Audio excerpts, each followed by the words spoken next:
교회는 구원의 공동체입니다. 본문 말씀은 고린도전서 12장 12절부터 31절까지 말씀.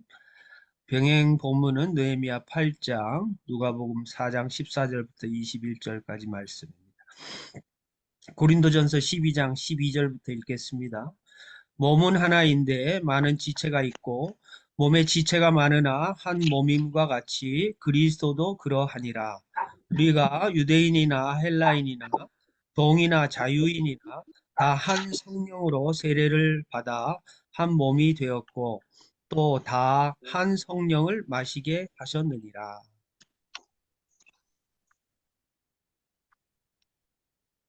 몸은 한 지체뿐만 아니라 여럿이니 만일 발이 이르되 나는 손이 아니니 몸에 붙지 아니하였다 할지라도 이로써 몸에 붙지 아니한 것이 아니요 또 귀가 이르되 나는 눈이 아니니 몸에 붙지 아니하였다 할지라도 이로써 몸에 붙지 아니한 것이 아니니 만일 온몸이 눈이면 듣는 곳은 어디며 온몸이 듣는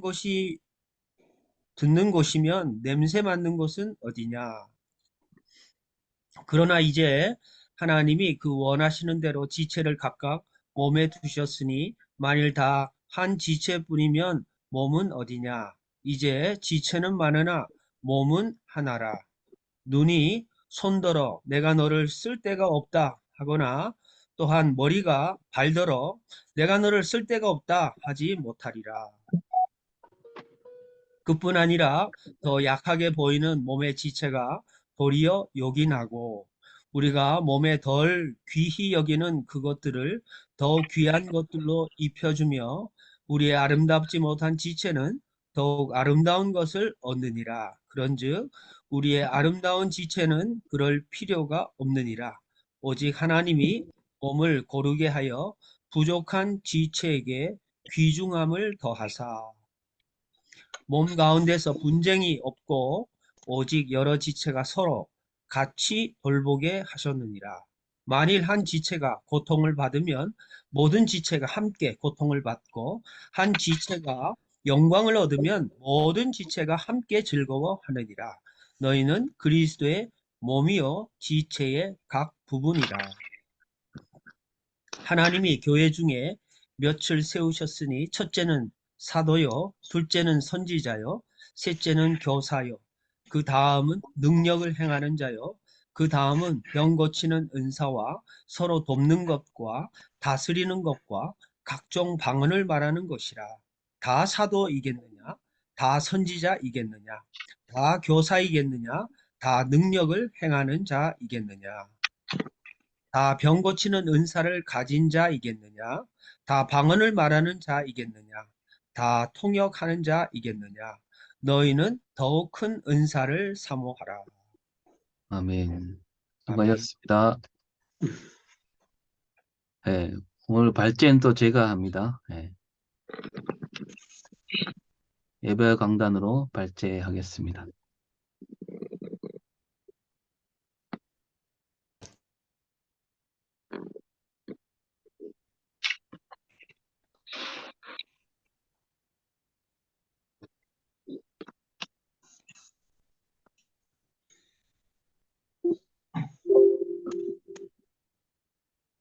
예, 1월 22일 주연절 셋째 주일, 넷째 주일인가요? 교회는 구원의 공동체입니다라는 제목인데요. 먼저 주석을 보면 역사적 문학적으로 본문 읽기, 본문의 구조 분석을 해보면 먼저 이 고린도전서에서 말하는 고린도 교회는 한국 교회 고민과 잘 맞닿아 있다라고 말하고 있습니다. 그래서 교회 내 파당 문제, 설교자에 대한 판단, 또 성적 부도덕과 근친 상간 문제, 성도들끼리 서로 또 세상 법정으로 다투는 문제, 결혼과 이혼에 대해서 우상 제물을 먹느냐 마느냐 문제, 사회적 신분과 재산의 차이에 따른 갈등이 있었고 은사 문제 등을 다루고 있습니다. 그리고 이제 몸의 메타포를 써서 교회 문제들을 풀어가고 있는데 이 몸의 메타포는 이 그리스 로마에서도 많이 쓰고 있다라고 소개하고 있습니다. 그리스 로마식 메타포는 머리가 몸을 지배하고 몸은 머리가 땅에 떨어져 굴러다니지 않도록 안전하게 나르는 운반 기제일 뿐 권력자에게 복종해야 한다는 뜻으로 몸의 메타포를 쓰고 있는데 바울이 말하는 몸의 메타포는 약한 지체에게 존귀를 더해야 된다. 그래서 역동적 일치를 얘기하고 특정 지체를 우선시하기보다 지체 간 상호 보완의 기조로 몸의 메타포를 쓰고 있다라고 하면서 이 본문의 구조는 교차 대칭 구조로 되어 있고 몸의 기능의 다양성과 통일성을 얘기하고 있습니다. 신학적 명상적으로 본문 읽어보면 앞에 10장과 11장은 교회 통일성 교회의 통일성을 그리스도의 희생과 죽음에서 되었다라고 말하고 있는가 하면 12장에 와서는 이 교회의 통일성을 성령을 토대로 한 성령으로 세례받았고 또 한 성령을 마셨다 이렇게 말하기도 하고요.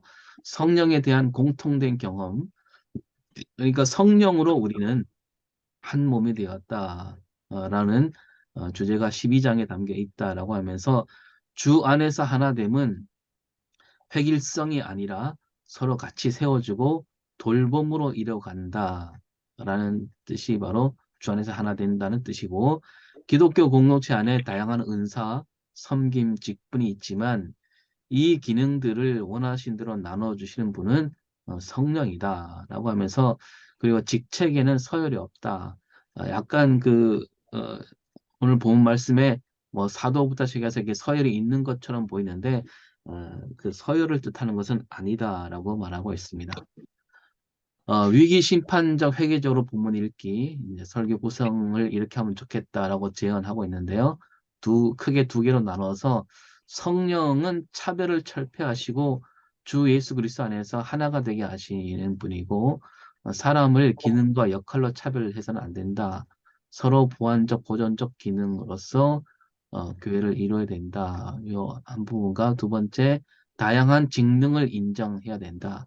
교회 내 다양성은 건강한 것이며 또 필수적이기도 하다. 어떤 사람도 다른 사람 도움이 필요 없을 만큼 모든 은사를 갖고 있지 않다. 그리고 은사를 경쟁 도구로 삼지 말고 더 나은 은사를 사모해야 된다라고 하면서 그 더 나은 은사가 뭐냐? 받은 은사에 사랑을 더할 때 그 은사가 각자 받은 은사가 더 크고 더 나은 은사가 된다라고 얘기하고 있습니다. 설교 지영은 목사님이 설교하신 건데 서두에 사람이 살면서 가장 힘든 일은 사람을 대하는 일이 아닌가. 왜냐하면 사람 속은 우리가 알 수 없기 때문에 그래서 사람을 볼 때 신앙으로 보면 사람은 사랑할 대상이다. 이렇게 봐야 되지 않겠는가 하면서 하나님은 사람을 지으시되 함께 살도록 처음부터 지으셨다. 창세기 타락과 범죄 그 결과로 망가진 인간관계는 오늘도 이어지고 있는데 그래서 오늘도 경쟁과 갈등과 살육이 벌어지고 있다라고 하면서 이 일그러진 인간관계를 푸는 그 답이 우리 고린도전서 12장에 있지 않는가. 경쟁자가 아니라 유기체적인 공동체를 이루는 지체들로서 봐야 되고 성령이 함께하는 공동체이기에 다양성과 연대 그리고 이것이 마침내 구원으로 이어진다. 그래서 이 온 인류 구원으로 가는 길은 교회에 있다라고 하면서 마무리하고 있습니다. 보면서 제가 생각해 볼 문제 세 가지를 생각해 봤는데요. 오늘 제목이 교회는 구원의 공동체라고 되어 있잖아요. 그래서 공동체로서 구원, 그 다음에 개인 구원 나눌 수가 있는데 성경에서는 개인군에 대해서 뭘 말하고 있는가? 그래서 저는 이제 이 공동체 구원, 한국교회 이 공동체 구원에 대한 생각을 좀 더 많이 얘기를 해 봐야 되지 않는가 하는 생각이고요. 그 다음에 두 번째로 성령 체험 얘기가 나오는데 이 성령 체험에 대해서 우리가 어떻게 풀고 어떻게 이끌어야 되는가 생각해 봤으면 좋겠고, 그리고 이제 은사에 대해서 더 나은 은사를 12장 마지막에 하고 있는데, 그 더 나은 은사는 정말 사랑을 말하는 것인가 한번 생각해 볼 필요가 있지 않은가 생각합니다. 예.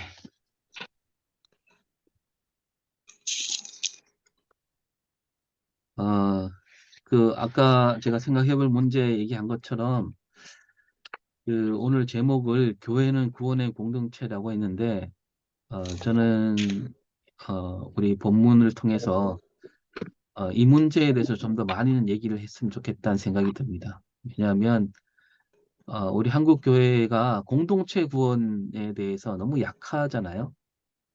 언제나 개인 구원에 이렇게 맞춰져 있고, 어, 그래서, 그런 부분에 대해서 이 공동체로서 구원, 이 공동체로서 구원을 우리가 이 본문을 통해서 어떻게 풀어서 교인들한테 얘기를 할까?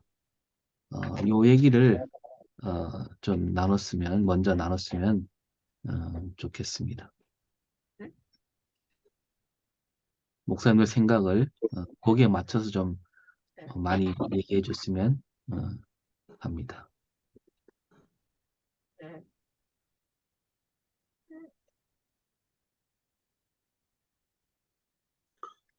오늘 본문 말씀 몸의 메타포를 잘 우리가 이해하면서 설명하면 되지 않을까 생각이 드는데, 네, 그러니까 우리 몸의 각각 지체들, 사지들이 음,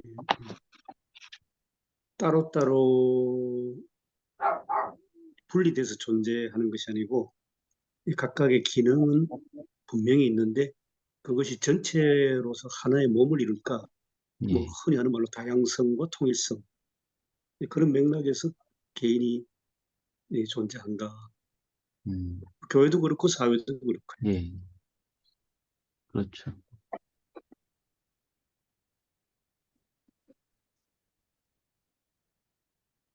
이제 그런 얘기를 안 한 건 아니지만 우리 교회 내에서는 늘 그 중심은 개인 구원에 가 있잖아요. 그래서 전도할 때도 우리가 개인 구원에 맞춰서 전도하는 모든 전도 어떤 프로그램인가 이나 뭐 전도 교재 이런 것들이 다 거기에 맞춰져 있어 갖고 너 지옥 가면 안 되지 않느냐? 죽어서 천국 가야 되지 않겠느냐? 이 말은 사실 개인 구원이잖아요. 예, 그래서 이건 우리 역사하고 좀 같이 봐야 될 것 같습니다. 예, 그 우리나라가 돌이켜 보면 한 50년 전입니까? 산업화 시대를 겪으면서 가족주의, 그러니까 대가족 제도가 해체되는 과정을 겪었지 않습니까? 예, 여기 이제 산업화, 그다음에 많은 사람들이 자기 살던 고향에서 대도시, 특히 서울로 오면서 대가족이 이제 소위 4인 중심의 핵가족이 되고, 지금은 또 핵가족에서 더 이제 1인 가족 30%까지 간다는데, 그렇게 이제 가족의 해체되는 과정을 먼저 생각해보고, 그다음에 이제 이든 제 그의 경험입니다. 제 경험할 때 우리가 70년대에 여의도 광장 중심으로 대부흥 운동을 하면서 그때 젊은 사람들한테 확 와닿는 소위 전도 구호는 대체로 CCC 쪽에 많거든요. 예, 내비게이터나 CCC 쪽으로. 그야말로 완전히 파편화된 개인 구원 예, 쪽으로 확 갔지 않나 생각이 듭니다. 그전에는 우리 교회 안에서도 다, 뭐, 교회 생활 해보면, 어떤 교회는 뭐, 할아버지 때부터, 뭐, 예를 들어서, 뭐, 서울의 연동교회 같은 경우도 제가 경험했는데, 뭐, 3대째, 4대째 장로 된 게 굉장히 어떤 자부심을 가지고 음, 이런 식으로 한국식 대가족, 제도나 대가족 의식이 교회 안에도 굉장히 강하게 자리 잡았구나. 몇몇 가족들 중심으로 모이는 그런 교회였는데, 음, 그런데 이것마저도 지금은 거의 뭐 해체되다시피 하지 않나. 그러면 점점 더 파편화된 개인으로 지금 가고 있는 우리 사회 아닌가. 그래서 공동체적 구원이라는 것은 사실은 중요한데 지금은 별로 중요하지 않게 생각하는 것 같은 그런 느낌 갖고 있습니다. 네.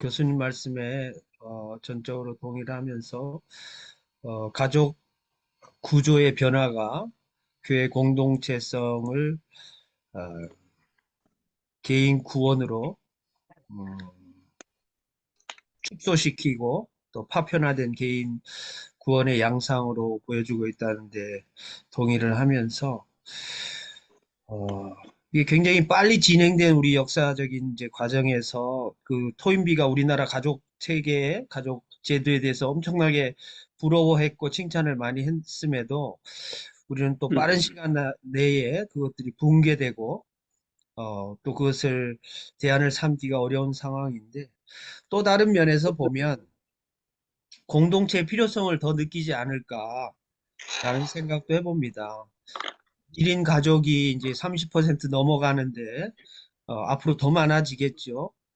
근데 이제 교회가 어떤 방식으로 그 회중 구조의 변화에 적응하느냐, 또 대안을 세우느냐, 그게 참 중요하다는 생각이 들고, 딱히 제가 뭐 답을 드릴 수 있는 상황은 아니지만,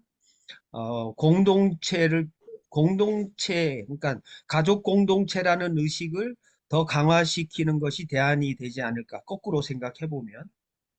근데 이제 각 개인은 또 개인이에요. 그렇지만 그 공동체에 대한 필요성을 더 많이 느끼는 사람들의 그 욕구라고 해야 될까요? 그것을 교회가 어느 음, 정도까지 충족시켜 주느냐. 그게 또 하나의 대안일 수도 있겠고요. 저는 이제 교회론의 관점에서 보면 이 교회를 어, 잘 모른다는 생각도 많이 합니다. 교인들이 교회를 다니지만 자기가 교회라는 사실을 모르는 것뿐만 아니라 또 교회의 절차상의 여러 가지 이제 참여해야 될 부분들이라든지 또 뭐 교단마다 다르겠지만 정치 체제에 대한 부분이라든지 이런 것들이 좀 개인화돼 있다라는 생각이 많이 들기도 합니다.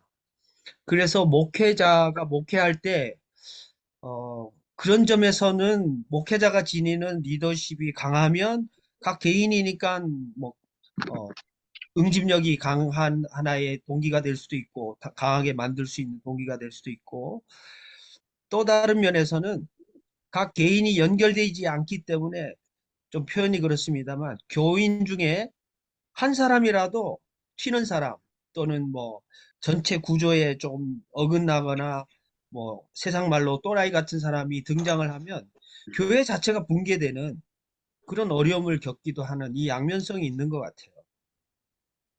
연결이 안 돼 있다 보니까 그것을 중화시키고 어떤 문제가 생겨났을 때 이것을 무마 내지는 해소할 수 있는 어떤 중간 장치 그런 것들이 별로 없는 것 같아요. 1대1 개인으로 이렇게 파편화되다 보니까 그런 측면에서는 목회하기도 너무 쉽지 않고 또 어떤 문제 발생할 때 해결하는 하는 어떤 방식도 찾기가 어려운 부분이 있는 것 같습니다. 이 구조 변화와 관련돼서 이런저런 생각이 들어서 말씀을 드립니다. 예. 그러니까 이 교회론과 구원론이 같이 가야 되는데 지금 이 교회론은 뭐 약간 2차적으로 우리가 생각하고 있고 구원론은 개인의 구원. 그러니까 모든 그 중심이 개인 구원에 맞춰져 있는 현실인 것 같아요. 아까 교수님 CCC 얘기했지만, 그 사형리 그도 보면, 그건 아주 그냥 철저하게 개인 구원이잖아요. 예. 그래서 우리가 그 사형리도 많은 역할을 했지만, 그게 또 이게 개인 구원을 더 이렇게 어, 굳어지게 만드는 그런 역할을 하지 않았나. 지금도 이제 사형리를 토대로 많이 얘기하지 않나요? 그래서 저는 가끔 이거 그 사형리를 다시 우리가 사형리의 버금가는 사형리보다 더 뛰어난 공동체 구원에 대한 그 원리에 대해서 정리를 하는 그런 노력이 필요하지 않는가라는 생각이 들더라고요. 다른 분들은 또 어떻게 생각하십니까? 저는 또 다른 면에서 개인 구원의 확신이 장점이다 생각을 합니다. 그런데 이것이 역사적으로 보면 제 짧은 식견으로 뭐 말씀드릴 수밖에 없는데 가톨릭과 비교해 봤을 때는 사실 우리는 로처치잖아요. 저교회론이라고요. 그러니까 교회 가도 되고 교회 안 가도 되는 거예요. 사실 개인 구원이 앞서고 거기에 대한 중점이 있다 보니까 그런 점들이 이제 비교해 볼 수 있고 이것이 이제 개인화된 구원이 공동체화된 게 개교회주의가 아닐까. 요게 조금 더 확장되면 개교파주의.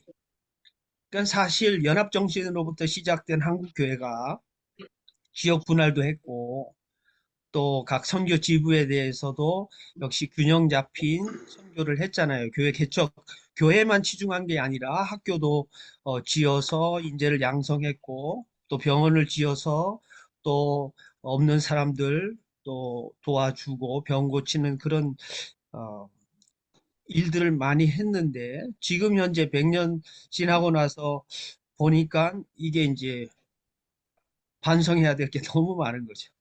예. 그러니까 단순히 어떤 사형리, 개인 구원의 확신, 여기에 대해서 비판할 수 있어요, 사실은.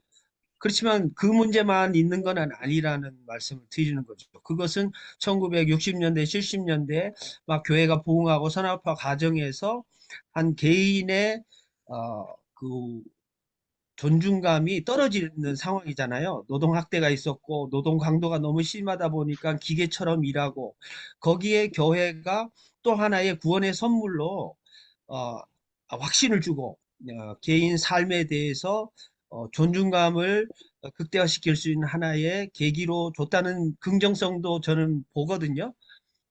저는 이제 오늘 교회와 구원과 개인이라는 이 측면에서 보면 역시 이게 뭐 한 번에 탁 이렇게 된 건 아닌 것 같고 이 역사적인 과정 속에서 이제 흘러왔는데 어떤 건 반성하고 어떤 건 다시 이렇게 대안을 세울 수 있을 것인가에 대한 관점에서 보면 무조건 그냥 지금 어떤 개인 구원의 확신 요 측면을 비판하는 것은 또 한쪽만 보는 건 아닌가라는 생각도 해봅니다.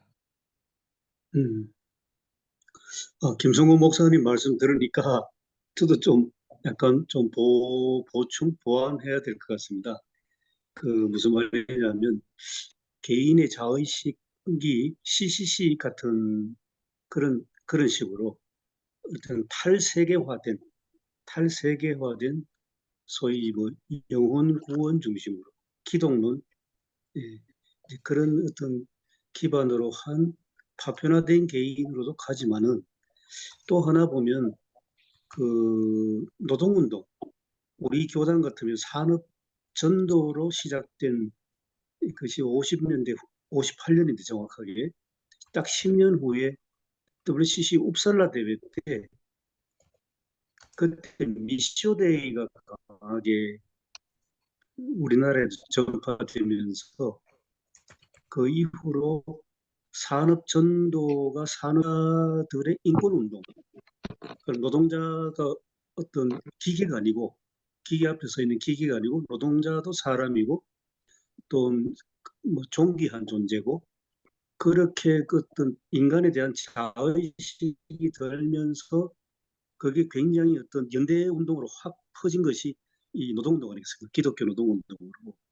뭐 농촌도 조금 뒤지만은 농촌도 마찬가지겠고, 그리고 인간 선언을 하면서 사람답게 삽시다.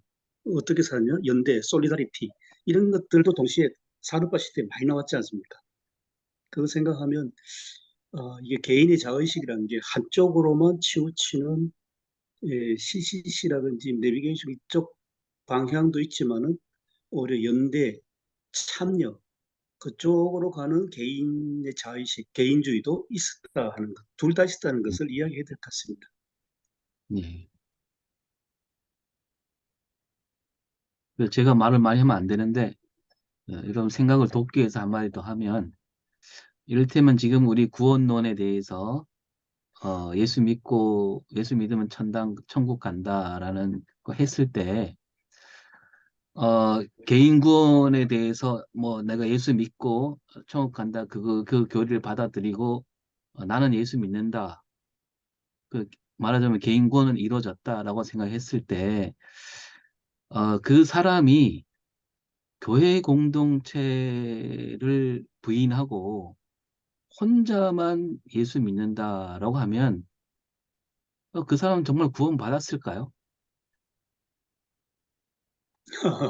예, 교회를 그, 부인하면? 그 카톨릭이 말하는 그 옛날 그 교회가 아니고 우리가 지금 개신교 입장에서 교회 공동체를 부인하고 나 혼자만 예수 믿어요. 그러면 그 사람은 구원받았다고 할 수 있을까요? 근데 그게 이제 그 질문 자체가 제가 봤을 때는 음, 좀 그렇긴 한데 표현이 독존은 공존의 증거이다라는 표현이 있잖아요. 그러니까 홀로 있다는 것은 공존의 증거라는 뜻이잖아요. 혼자 있다는 것이 불가능하다는 얘기잖아요. 그러니까 그건 불가능한 전제가 아닐까라는 생각을 해보는 거죠. 그러니까 다시 이제 그 전제가 뭐냐에 따라 달라질 수 있다는 걸 다시 물을 수밖에 없는데 예를 들어서 일본 같은 경우에는 무교회주의 운동이 있었잖아요. 그러니까 우리는 그것을 잘못 오해하는 경우가 있잖아요. 근데 그것은 교회 조직, 으로부터의 탈피거든요. 그러니까 온전한 신앙을 추구하는 또 하나의 반동 현상일 수 있겠지만 그것은 어떤 어, 그 교회 구조, 조직 이게 아니라 그리스도와의 온전한 합일이라는 측면에서 본다면 개인의 어, 구원을 받았다 안 받았다 그것을 교회론 관점에서 미리 판단할 수 있는 근거가 될 것인가는 또 생각해 봐야 된다는 말씀 드리는 거예요. 그래서 오성희 지금 목사님, 한국 교회 안에서는 지금 그렇게 가고 있지 않나요? 그 분위기가 교회 공동체와 상관없이 그래서 저는 이 교회 조직의 문제가 아니고 교회 공동체성에 대해서 별로 중요하게 생각하지 않아도 개인 구원은 얼마든지 받을 수 있다. 이게 우리 한국교회 그 기조가 아닌가요? 그래서 마음, 기조라기보다는 제 네. 생각에는 기존 교회, 또 우리 목회자들이니까 교회 구조의 안정성을 유지하기 위한 기능을 갖고 있는 목회자나 또 기존 교회 입장에서 보면 그런 현상들이 또 하나의 일탈로 보일 수 있으나 그 이면에 있는 그 배후의 동기가 뭐냐에 따라서 달라질 수 있다는 그 여지를 저는 생각해 보는 거예요. 예를 들어서 어, 나는 교회를 다닌다고 했을 때에 신앙생활에 교회가 도움이 안 된다. 난 교회를 안 다닌 것이 더 신앙생활에 도움이 된다고 판단하는 경우에는 교회를 떠나서 혼자 신앙생활을 뭐 할 수 있을런지 없을런지 그건 제가 잘 모르겠습니다만 그런 이제 추측을 해보는 거죠. 그런 현상이 우리나라에 지금 가나안 성도라는 많은 사람들이 이제 어, 이제 뭐 어떤 면에서는 어, 그런 사람들이 늘어나고 있는데 그것을 어떻게 보느냐 그 동기와 이 배우의 어떤 그것이 무엇이냐에 따라서 이거는 좀 해석의 여지가 있지 않겠나라는 생각을 해보는 거예요.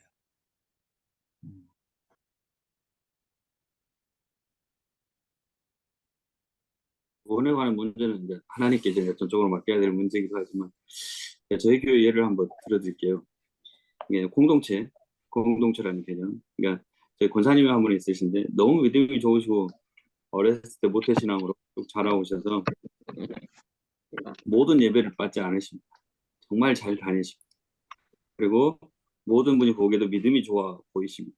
근데 이분이 한 권사님과 토라지고 지금 3달째 얼굴도 안 보시거든요. 근데 매 예배 때마다 바로 옆에 앉으시고 제가 사랑의 인사 나누겠습니다. 서로 사랑합니다. 축복합니다. 안 봐요, 두 분. 그러니까 한 분은 보시는데 그 믿음 좋다고 하시는 그분은 몇 달째 이쪽으로 얼굴을 안 돌리십니다. 다른 분하고는 다 웃으면서 하고 그러면서 이제 모든 예배를 참석하세요.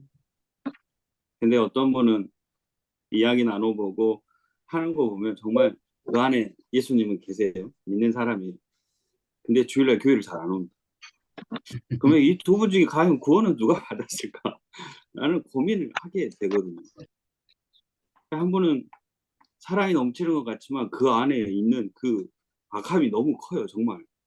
어떻게 저렇게 몇 달째 옆에서 계속 이렇게 죄송하다고 하고, 그분이 사실 잘못한 것도 아닌데, 죄송하다고 하고, 화해하자고 하는데도 몇 달째 얼굴을 안 보시는 그 믿음 좋으신 듯한 그 권사님과, 그냥 교회도 설렁설렁 다니고, 어떨 때는 교회도 안 오고, 그런 사람은 그 안에 있는 믿음은 정말 확고한 것 같거든요. 그리고 또, 선생님으로 정년 퇴임하시는 그 남자 성도분은 정말 믿음은 없으세요. 근데 모든 예배에 정확한 시간에 정확히 오셔서 정확히 기도도 하시고 하십니다. 근데 그 안에 믿음은 없는 것 같거든요. 그러니까 그냥 해왔던 그 선생님으로서 살았던 그 삶이 그냥 교회 생활에 그대로 들어온 거예요. 너무나 착실하게 잘하십니다. 근데 그 안에 하시는 말씀이나 이런 건 믿음이 없는 말씀들을 너무 많이 하시거든요.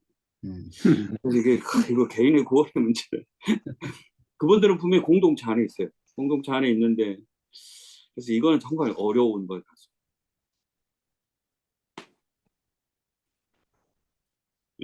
그분들한테 어떻게 제가 얘기를 해야 될지 좀 조언을 주시면. 무명의 크리스찬도 있고 유명한 비크리스찬도 있는 거 아닐까. 또 교회 다니는 것이 이 가톨릭 교인들은 사실 보면 교회 다녀야 구원받는다고 생각하잖아요. 근데 우리는 거기에 비해서 교회론이 좀 약한 건 사실인 것 같아요. 그런데 방금 말씀하신 공동체 안에 있다는 게 뭐냐? 이게 문제인 것 같아요. 공동체와 개인 구원을 얘기를 하려면 전제로 하는 것이 그럼 그 공동체가 뭐냐? 이거죠. 사실 공동체라고 했을 때 교회만 공동체는 아니고 이 사회 일반 공동체뿐만 아니라 뭐 이단도 공동체성이 강하잖아요. 그러니까 그 공동체의 건강함과 역사성 그리고 개인과 공동체의 균형 또 자발적인 헌신과 기쁨 이런 여러 가지 요소들이 사실 공동체 의식 그 공동체 안에서의 조화와 균형 이런 것들 전제로 해서 나의 신앙과 연결되어 있어야 사실 그게 구원과 어느 정도 접목이 될 수 있는 요소가 될 터인데 단순히 그냥 추상적인 개념에서 개인 구원과 공동체의 구원을 막 비교한다면 이거는 조금 이게 나타나는 현상이나 아주 다양한 여러 가지 예들을 다 이렇게 끌어안기에는 너무 큰 개념이 아닐까 네, 라는 생각도 해봅니다.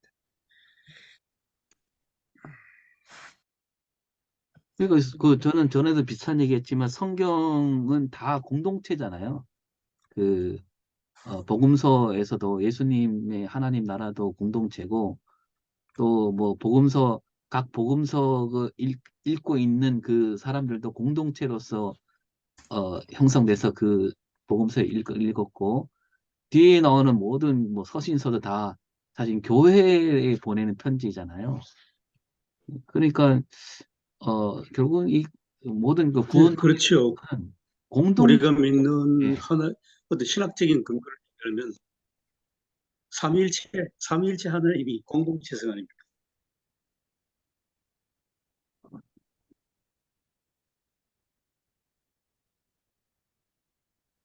그러니까 이제 교회를 떠나서 신앙생활을 할 수 있다라는 말이 저는 제 생각에는 이 성립이 안 된다는 게 뭐냐 하면 신앙생활이란 말은 공동체에서 같이 해야 되는 게 신앙생활이지 교회를 떠나서 신앙생활 그거는 벌써 이게 말이 안 되는 말이 아닐까 그런 생각을 해봅니다.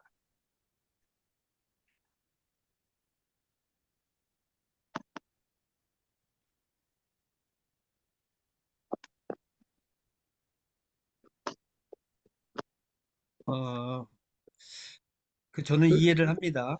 오석일 목사님이 무슨 말씀을 하신지 충분히 이해하고 100% 동의를 하고요.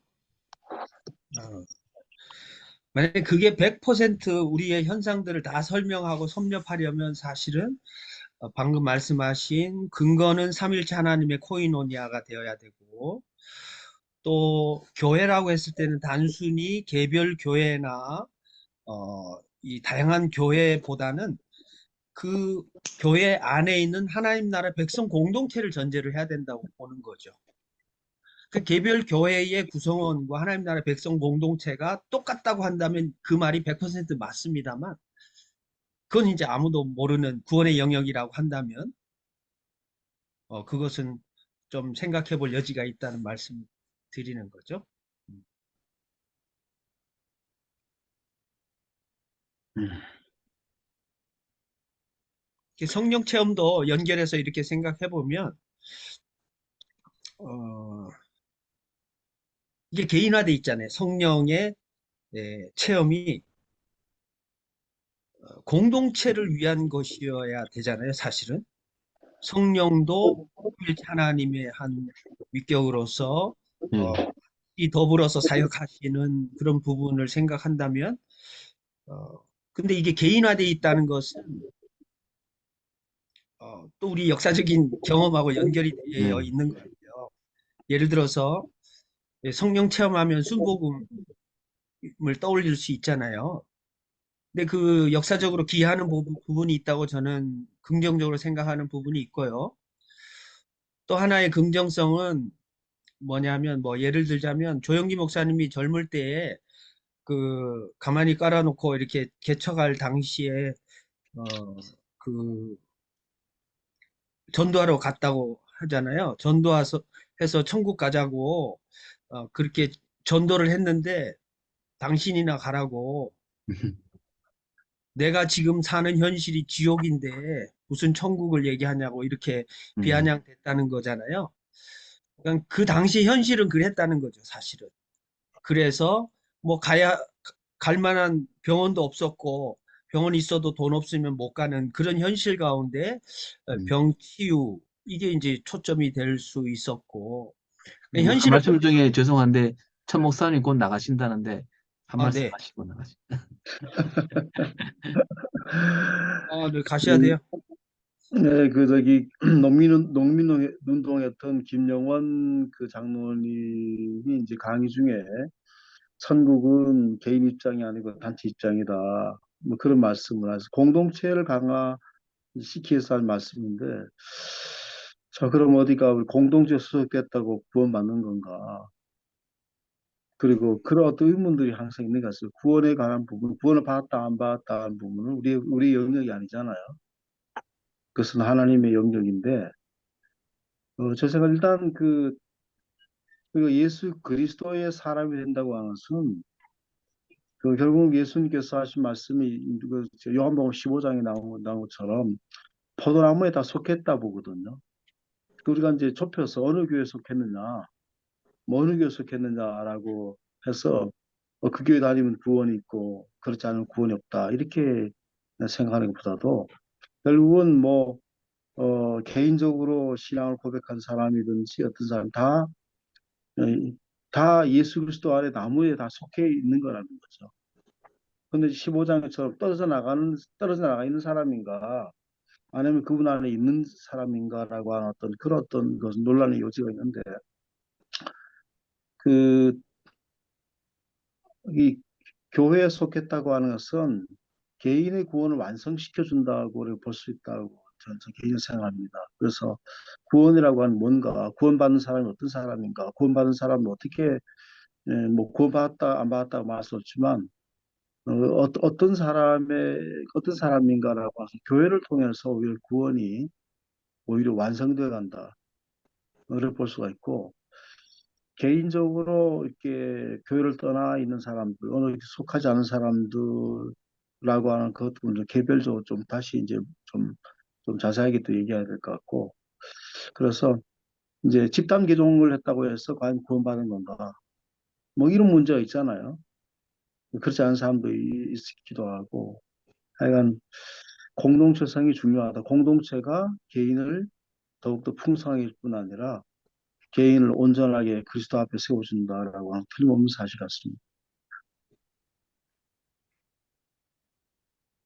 예, 제가 지금 나가봐야 될 것 같네요. 예, 예, 그 김성호 목사 아까 하시던 얘기 마저 하시죠. 죄송합니다. 다 까먹어버렸어요. 성령 체험도 공동체와 개인 문제로 연결돼서 얘기했는데, 일본에서 2번으로 이제 주제를 예, 넘어가는 그런 상황으로 제가 이제 말씀을 드린 건데요. 예. 그러니까 그 조영기 목사님의 공과가 있잖아요. 순복음교회 그 교단의 어떤 성격이 또 한국교회에 끼친 긍정적인 영향, 또 부정적인 영향이 있는데, 그럼에도 어쨌든 성령 체험이라는 개인의 확신과 경험의 중요성을 드러내 보인 것은 좋은데, 또 다른 면에서 그 파워, 예, 그 권력에 해당하는 그 성령 체험을 그 기적을 개인화시킨 거에 대해서는 그 이제 양면성이 있다고 보고요. 그게 지니는 약점은 뭐냐면 아까 말씀 그 예를 이사무원 목사님 하신 것처럼 예배도 잘 드리고 사랑도 강조하면서도 어, 사람 미워하고 또 악한 태도를 버리지 못하는 그 개인의 속성을 벗어나지 못하는 태도에 관한 문제 제기를 하셨는데 결국 성령의 인격, 성령의 인격하면 말이 안 되죠. 어쨌든 성령님의 능력이 능력을 넘어서서 또는 능력이 확장돼서 개인의 인격으로 또 공동체 문화로 확장되어야 되는데 이게 개인으로 머물러 있는 것은 아닌지에 대한 비판을 할 수밖에 없다는 생각을 합니다. 그래서 기도 열심히 하면서도 실제로는 공동체와 조화를 이루지 못하는 개인들도 보게 되고요. 그게 그리고 대세죠.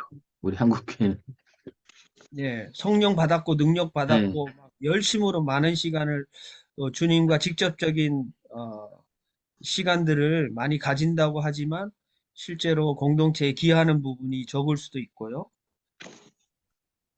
그게 교회의 문제 아닐까? 교회 목회자로서 성도들을 봤을 때 이 치우쳐져 있는 부분들, 음, 공동체를 위해서 어떤 기여라는 측면에서 같이 화합하고 또 연대하고 또 그 다양성 가운데서도 일치하려고 하는 그걸 통해서 배워나가는 거잖아요. 교회가 뭔지는 몰라도 교회가 이런 곳이구나라고 신앙이 이제 연륜이 쌓이면서 배워나가는 또 하나의 배움의 공동체여야 하는데 이미 성령 체험을 했다고 생각하는 사람 입장에선 그 권력을 가지고 누릴 뿐만 아니라 그 권력을 행사하려고 하는 이런 부분들이 이제 이 교회 전체 공동체성을 깨뜨리거나 아니면 목회자의 권위를 성령 체험이라는 이름으로 무시할 가능성도 있거든요. 그럼 이제 목회 리더십하고 부딪히면 이제 상당한 교회 갈등 요소가 또 될 수도 있고요. 그런 교회 적지 않습니다.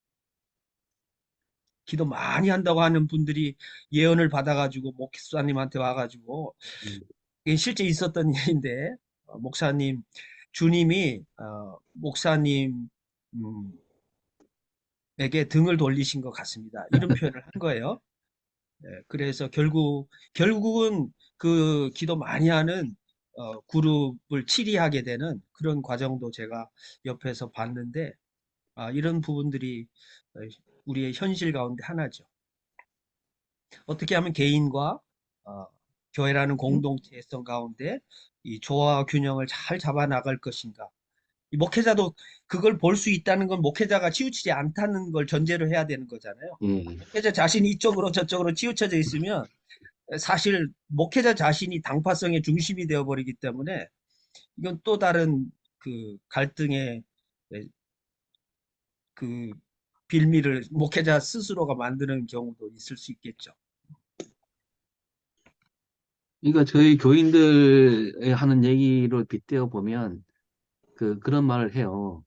이를테면 뭐 이렇게 뭘 시키면 나 못한다고 안 한다고 막 그럴 때 거기에 대한 해석을 어떻게 하냐면 목사님 그거 보세요. 우리가 교회가 좀 불로불로하고 성령 체험도 받고 그래야 그 마음이 부들부들해져서 목사님 말씀을 잘 듣지 않겠습니까? 그렇게 얘기를 하거든요. 그 말이 뭐냐면 성령 체험은 일단 개인적인 것이다. 그래서 성령 체험 받은 다음에 목사님 말씀을 잘 듣게 된다. 그러니까 이 성령 체험 자체가 이 공동체성에 대해서 어떤 뭐 공동체성에 대해서 깊이 느끼는 그 느낌이 성령 체험이 아니라 일단은 개인적으로 성령 체험을 받은 다음에 공동체에 기여하게 된다.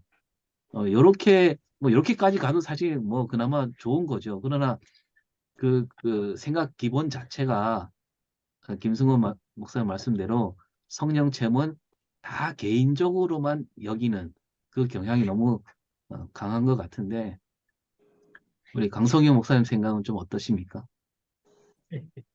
안녕하세요. 예, 좀 늦게 들었습니다. 못 예, 찾아가지고. 예. 그래, 이게 참, 개인 구원, 공동체 구원, 이게 이제 뭐, 거대 담론까지, 사회사업까지, 우리 연합기관까지 다 이제 언급이 되는 것 같은데, 나는 그 질문의 원점으로 돌아와가지고, 한 개인이 속한 한 교회, 요 범위 안에서 좀 우리가 어떻게 개인 구원과 공동체 구원에 대해서 새롭게 시작해 볼 수 있을까?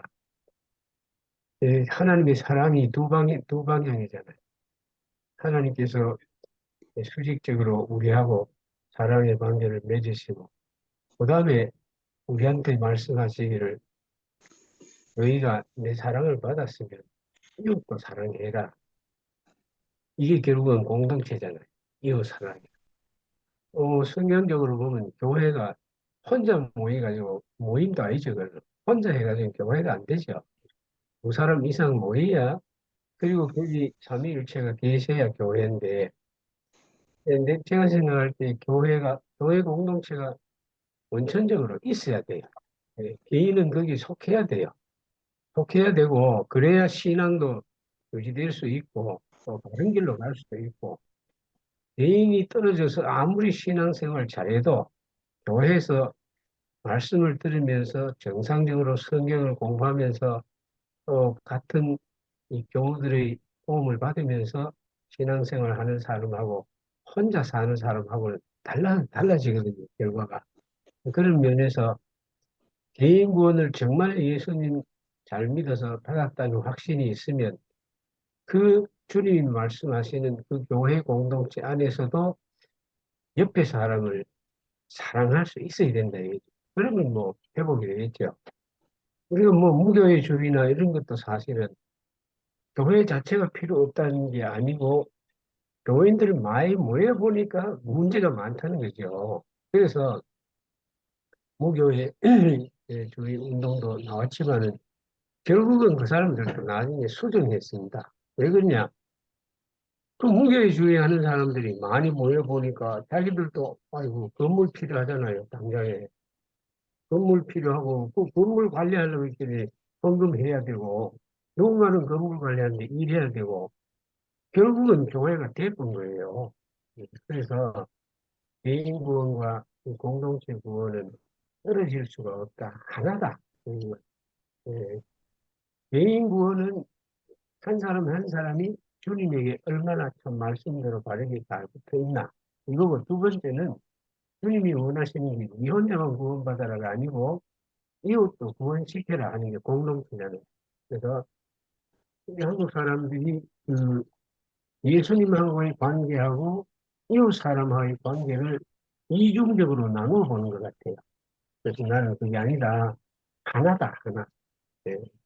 예수님과 정말 관계가 똑바로 맺어져 있으면 예수님이 나를 사랑하듯이 나도 이웃 사람을 사랑해야 된다.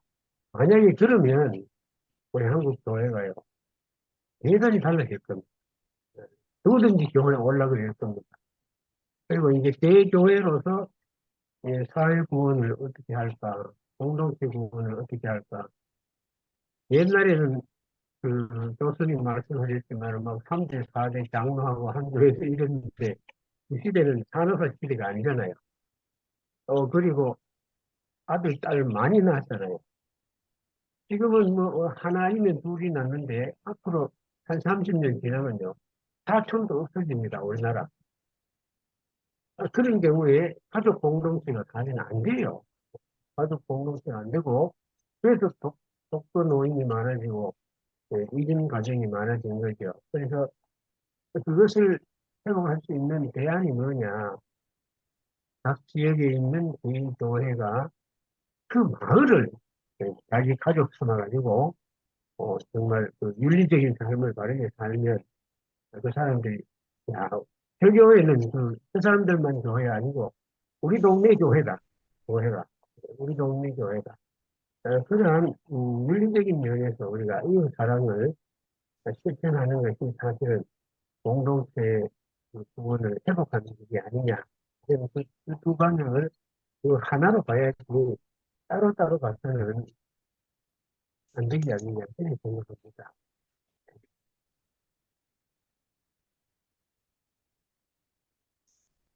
그러니까 그 성령 체험이라는 말도 어, 성령 체험을 한 개인들이 모여서 교회가 된다.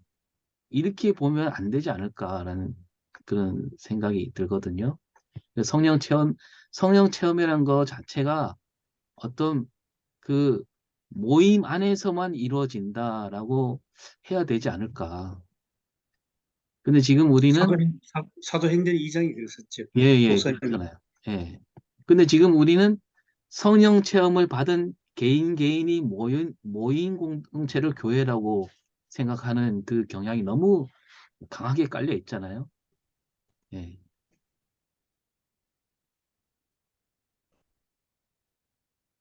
아까 말씀하신 것처럼 바울 서신이 다 개인한테 보낸 편지글 거의 없지 않습니까? 다 예. 교회에게 보낸 거죠. 예. 그러니까 공동체지.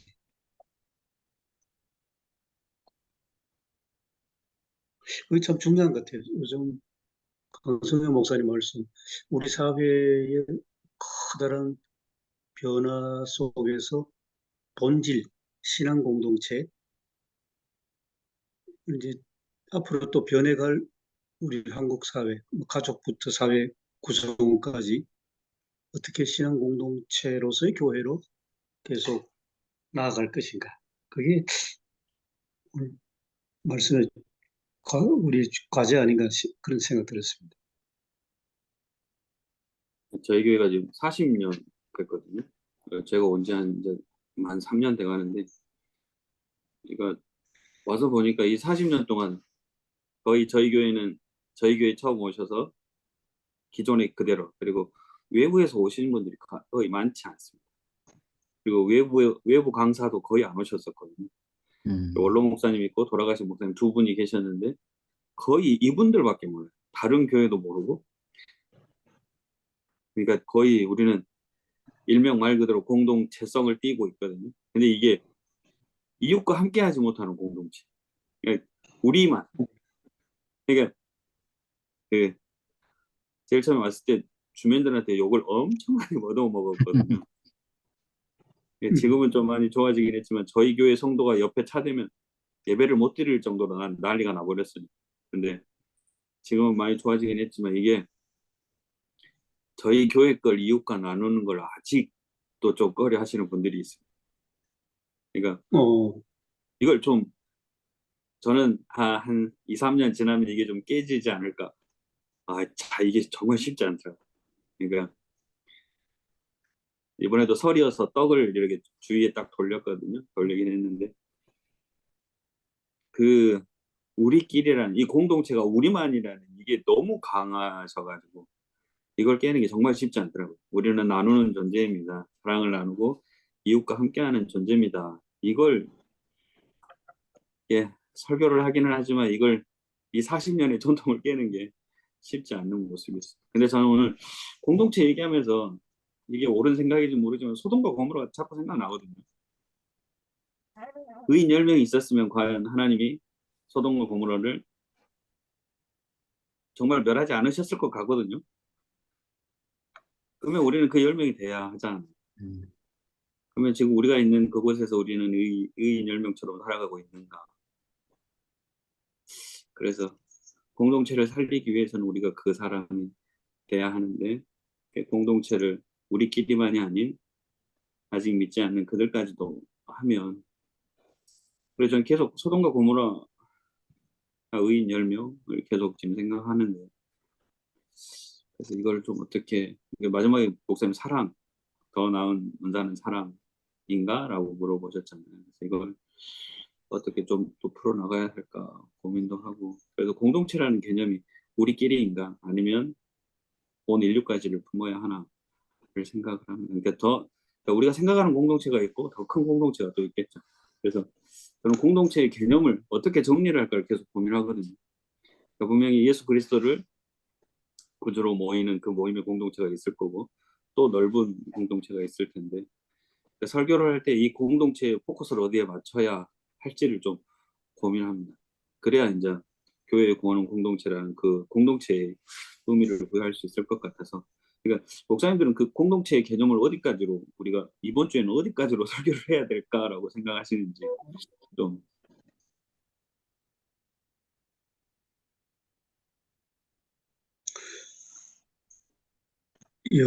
여러 가지 가능할 것 같습니다.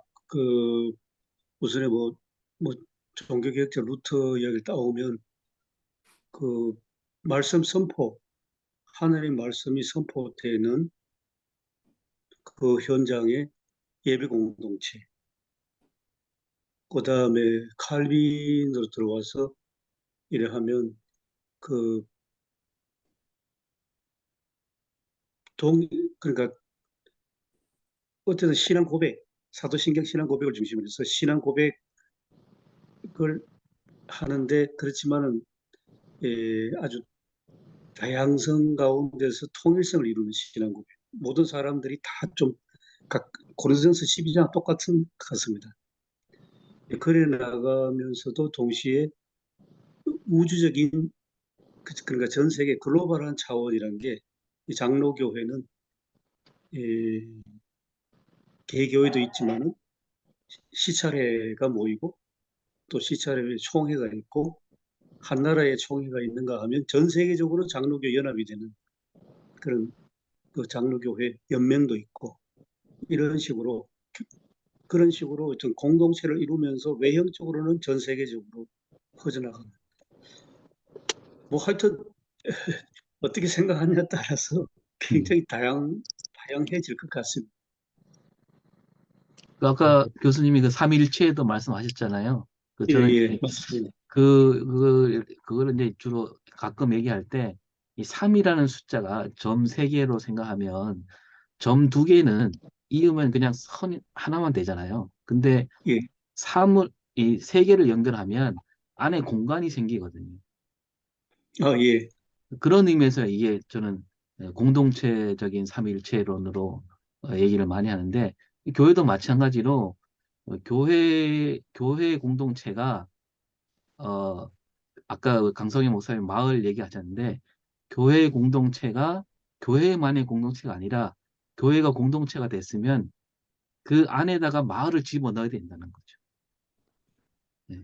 예, 맞습니다. 그건 그런 맞습니다. 의미의 공동체인 거죠.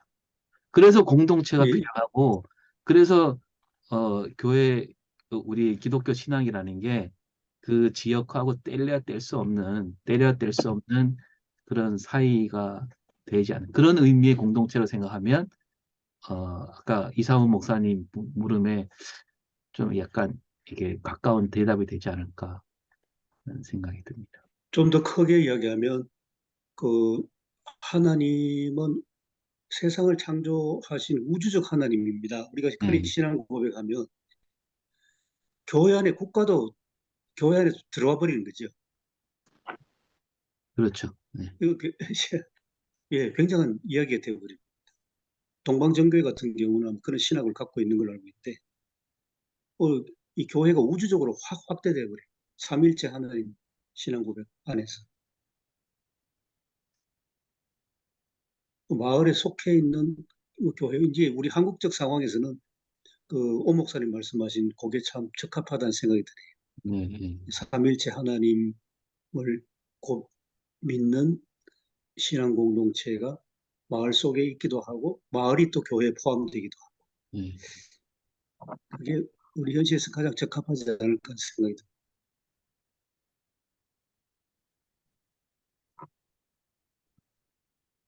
그리고 이제 그러니까 또 요즘 마을 목회할 때 마을을 대상으로 하고 목회하는 그런 것들이 좀 개념적으로 그래 보이는데 오 목사님 말씀은 그걸 뛰어넘는 것이 아닌가 생각이 듭니다. 네, 마을을 대상으로 보는 것이 아니라 마을도 이미 교회 안에 속해 있는 예, 예. 그렇게 보면 훨씬 달라질 것 같습니다. 제가 전에도 얘기했지만 저는 이제 우리 그리스도인이 뭐냐 세상을 잉태하고 있는 존재다. 우리 음, 임산부가 태아를 예, 예. 잉태하듯이 우리 안에 세상이 들어있다는 거죠. 그래서 이 태아가 건강하게 건강하게 하려면 임산부가 조심해야 되잖아요. 먹는 것도 조심해야 되고 말하는 것도 조심해야 되고 생각하는 것도 조심하고 태아가 잘못되면 임산부의 잘못일 가능성이 많잖아요. 네, 예. 그런 의미로 저는 이제 교인들한테 우리 죽천교회가 죽천마을을 책임지고 있는 존재다. 네, 그리고 우리 마을에 문제가 생긴다면 교회가 역할을 제대로 하지 못했기 때문이다. 이런 식으로 접근을 많이 하거든요. 네. 그것도 있고요. 또 교회와 아까 구원론 처음에 이야기 많이 나왔는데 흔히들 요즘 이야기 많이 했죠. 한국 교회가 요한복음 3장 16절을 다시 한번 새겨봐야 된다. 음, 하나님이 세상을 이처럼 사랑하셔서 독생자를 주셔서 그리고 예, 구원 사랑의 어떤 열매가 구원으로 가는데 근데 한국 교회는 성경을 그렇게 읽어놓고도 하나님이 교회를 사랑하셔서 예, 아니면 하나님이 예수 믿는 나만 사랑하셔서 굉장히 이기적인 그 해석을 했다는 그 반성을 해야 된다는 이야기가 많습니다. 세상 코스모스 아닙니까? 예, 본문 말씀이. 예, 예. 그러면 기후 위기까지 다 포함되는 거죠, 사실. 그렇죠.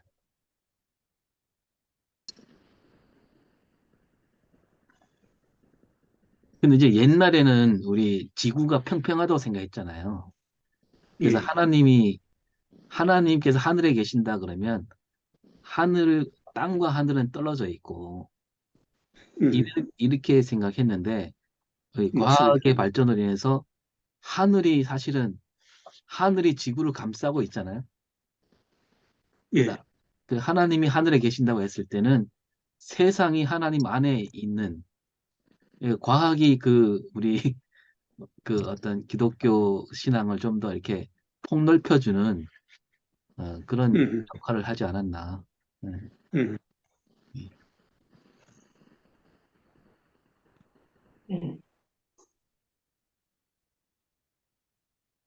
그러니까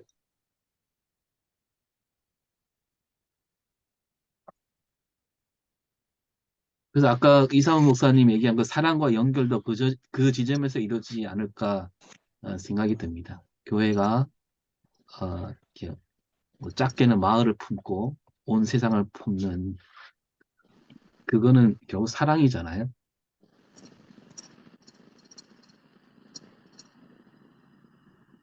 저는 이제 방언도 이건 뭐 제 생각인데 제가 이제 해석하는 거는 왜 방언의 은사가 왜 중요하냐?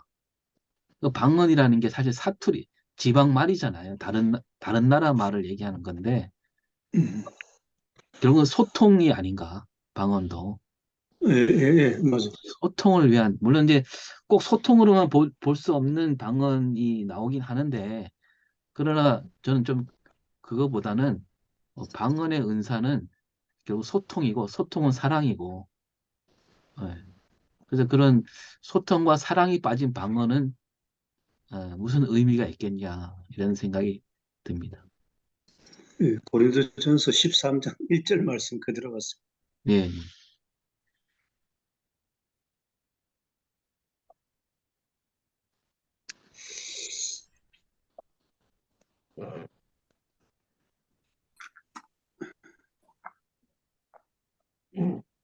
70년대 우리 그 기도원 운동하고 맞물려서 그 성령 체험이 그때 굉장히 참 유행처럼 그렇게 번질 때인데, 저도 뭐 예수 믿은 지 오래됐습니다만은 기도원에 갔다가 온 사람들이 교회에 와가지고 방언하는데 온 교회가 들썩들썩했잖아요.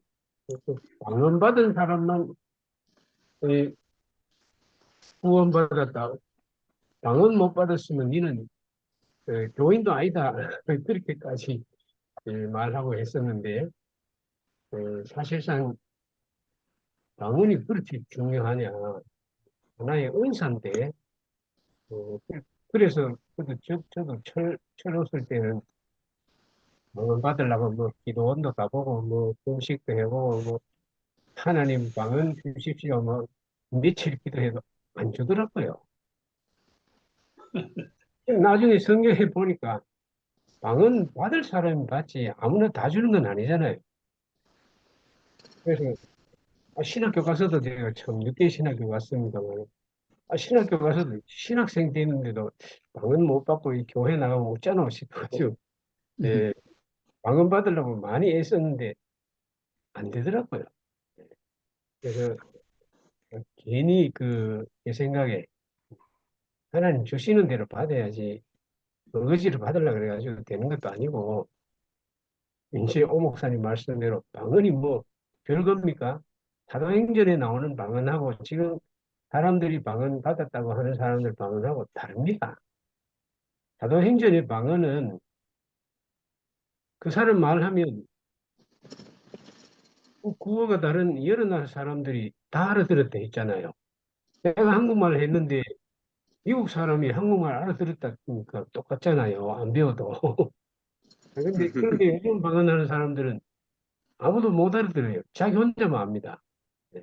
그래서 뭐 방언 통역도 해야 된다 그러고 이런 이야기 나오는데, 이제는 뭐 그 얘기가 좀 쑥 들어갔습니다만은, 성령 체험을 한때 그렇게 존중하는 것이 긍정적인 면도 있었는데, 사실은 못 받는 사람들이 더 많았고 그로 인해서 교회 부정적인 영향도 많이 나왔는데, 이런 현상들, 이런 현상들을 우리 목회자들이 설교로, 성경 말씀으로 잘 지도를 해야 되지 않느냐. 오히려 저는 그렇게 생각이 들고, 이제 어, 우리 설교할 때 개인 구원이냐, 공동체 구원이냐, 아까 이 얘기 했지만은, 저부터도 반성을 해보면, 개인 구원 설교는 많이 했지만은, 공동체 구원 설교는 어찌다 하고, 그래서 조금씩 깃들여 하고, 그런 경향이 우리 설교하는 사람에게도 있거든요. 그래서, 에, 설교를 개인 구원, 예수님과의 관계, 하나님과의 관계도 첫 번째 그게 물론 설교가 돼야 되겠지만은, 공동체 구원, 마을뿐만이 아니고 또 개인으로 보면 자기가 나가서 일하는 직장이 결국은 공동체 아닙니까? 거기에서 하나님의 사랑을 어떻게 구현할 거냐, 여기에 대한 우리 설교가 많이 있어야 되겠다. 오늘 그런 생각이 듭니다. 예. 그 오늘 말씀이 이제 우리가 공동체란 눈으로 구원론을 볼 수 있고, 성령 체험도 공동체적으로 봐야 되고, 은사도 마찬가지로 이 공동체 입장에서 봐야 되지 않나, 이런 얘기를 조금씩 나눴는데, 이제 시간이 다 됐으니까요. 이제 요거 갖고 어떻게 설교를 풀어갈 건가, 이게 좀 생각이 떠오르신 분 있으시면, 말씀해 주시면, 하고 마치겠습니다.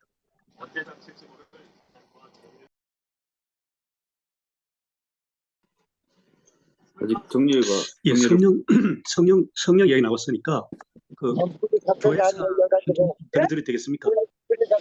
예, 네, 교회사, 우리 한국 교회사. 예. 이게 잘 들리나 안 들리나 모르겠네요. 교수님 인터넷이 좀 불안한 것 같아요, 이게. 예, 그러시죠. 예, 지금 괜찮습니다. 지금 괜찮습니까? 예, 뭐 성령 체험, 개인 차원, 그다음에 방언 이야기 많이 나왔는데 우리 한국 교회사를 정리해 보면 그 방언을 성령을 성령 세례라고 하면서 그 성령 세례는 방언하고 직결되어 있는 것은 주로 1960년대부터 순복음교회 영향이 굉장히 큽니다. 그래서 한국 교회 교인들은 지금도 성령 체험하면 다 방언하고 연결시켜서 많이 생각을 하지 않습니까? 그런데 교회 역사를 공부해 보면 우리가 제일 지금 원조로 생각하는 1907년 평양 그 신앙 각성운동, 어떤 분은 대부흥운동을 하겠는데 저는 각성운동이라고 하는데 그때의 성령이 역사를 강하게 하셨는데 첫 번째 현상은 죄에 대한 회개였습니다. 죄에 대한 회개가 첫 번째. 그때 방언은 없었습니다. 1907년에는. 그 앞서서 원산에 1903년 그 각성운동 때도 방언은 없었고 지은 죄에 대한 회개였습니다. 회개고 선교사들이 먼저 그때 회개했고 그러고 또 중요한 것은 그 회개가 각자 지은 죄를 회개했는데 나도 회개하고 너도 회개하다 보니까 아까 이사모 목사님 말씀하신 것처럼 교인들끼리 특히 평양 장대현 교회에서는 강 장로, 김 장로 두 사람이 원수처럼 지냈는데 각자 죄를 회개하고 나서는 서로 화해를 했습니다. 교인들 본 앞에서 자기가 서로 잘못했다고.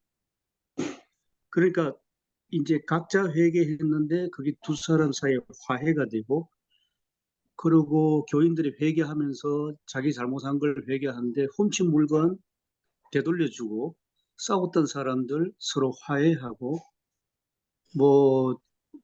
하여튼 온갖 죄를 다 회개해서 결국 결과적으로 귀한 열매는 그 교회가 아름다운 신앙 공동체가 됐다는 것. 심지어는 교회 안에 그 주장로란 분이 계셨는데 장대현 교회에 놀라워요. 1907년 그 당시인데도 교회 돈을 자기 주머니에 횡령했다고 막 회개합니다. 예.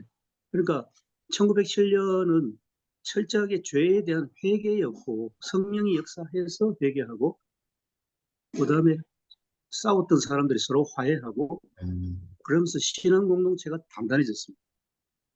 저는 그래서 1907년 대각성 운동이 굉장히 중요하다고 보는데 성령이 역사함으로써 비로소 한국 교회가 그전에는 어떤 민족 위기 상황에서 어떻게 하면 민족 이 위기 상황을 구하냐, 뭐 무너진 나를 어떻게 기독교를 가지고 좀 구해볼까 하는 그런 어떻게 보면 어떤 사회적인 관심, 민족 위기 관심이 많았는데 성령이 역사하면서 교회가 교회 잡게 돼요. 이게 중요한 사건이 그 사건이었습니다. 예. 좋은 이해가 되겠네요. 예. 혹시 필요하면 제가 예. 이제 후기에 이제 주중에 제 논문을 이렇게 좀 올려드리겠습니다. 저는 굉장히 중요하다고 생각합니다. 너무 감사합니다. 제가 교수님 얘기 듣고 느낀 게 뭐냐면 내가 성령님이 이끄시는 설교를 못했구나 느끼고 있습니다. 그러니까 반성을 많이 하네요. 제가 여기 월성 오기 전까지는 제가 설교 준비를 책 보는 시간보다는 단에 있는 시간이 훨씬 많았거든요. 그러니까 설교 준비를 한 3, 4시간 하면 단에서 5, 6시간 있었는데 지금은 책 보는 시간이 프로페자 하고 이거 준비하고 이게 설교를 공부하는 시간이 훨씬 많았던 것 같아요. 단에서 무릎 꿇는 시간보다.